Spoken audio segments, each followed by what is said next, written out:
No. Kanang ayuda, inyo yan. May, Diyos ko po,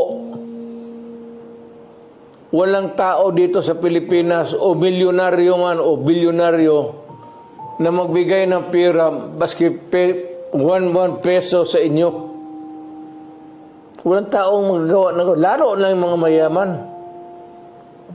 Yang binibigay ng mga politiko, milyonaryo man o mahirap, hindi nila pera yan, pera ninyo. Kaya kung may problema ang bayan, tapos ang isyo na sa harap ninyo, you are made to choose in either referendum or plebiscite, maawa naman kayo sa anak ninyo, future generation. Isipin ninyo yung problema.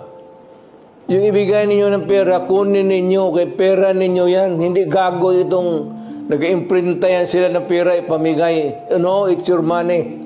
Ninanakaw nila yan, yung iba. Yung iba naman, kagaya ng Kongreso ngayon, parang nauubos talaga ang pera ng Pilipinas. Parang tubig gastos nila. Tandaan ninyo mga Pilipino,